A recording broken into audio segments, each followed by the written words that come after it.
എമ്പുരാൻ്റെ റിലീസായതുകൊണ്ട് തന്നെ പിന്നെ ഉച്ചയ്ക്ക് കുറച്ചധികം ഓർഡറും ഉണ്ട്. ഒന്ന് ആയിക്കരയിലൊക്കെ പോയി മീനൊക്കെ വാങ്ങാമെന്ന് വിചാരിച്ചു. പിന്നെ അതുപോലെ തന്നെ ഒരു അമ്മ എപ്പോഴും അവിടെ നാടൻ പച്ചക്കറികൾ വെക്കുന്നുണ്ടാവും. അവിടെ നിന്ന് കുറച്ച് സാധനങ്ങൾ വാങ്ങി നമ്മുടെ ഷോയ്ക്കിൻ്റെ അടുത്ത് നിന്ന് അയക്കൂറൊക്കെ വാങ്ങിയിട്ടാണ് ഇന്ന് രാവിലെ തുടക്കം കുറിച്ചത്. എമ്പുരാൻ്റെ റിലീസായതുകൊണ്ട് നേരത്തോടെ മാർക്കറ്റിൽ പോയല്ലോ കേട്ടോ.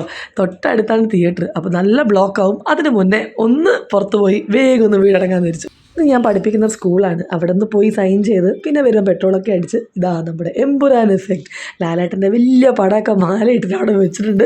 അപ്പോൾ വൈകുന്നേരം പടത്തിനൊക്കെ പോകണം. രാവിലെ വരുമ്പോഴേക്കും അമ്മ ഉഴുന്നുവടി ഉണ്ടാക്കുകയാണ്. പിന്നെ വേഗം ഞാൻ ഉള്ളി സാമ്പാർ തട്ടിക്കൂട്ടി ഉണ്ടാക്കി കേട്ടോ.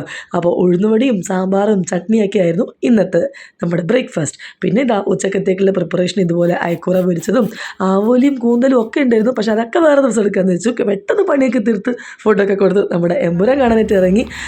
എക്സൈറ്റ്മെൻറ്റിലാണ് ഡോർ വരെ അടക്കാൻ മറന്നിട്ടാണ് പോയത്. അപ്പോൾ ഇതാണ് എൻ്റെ ഇന്നത്തെ ഒരു ദിവസം.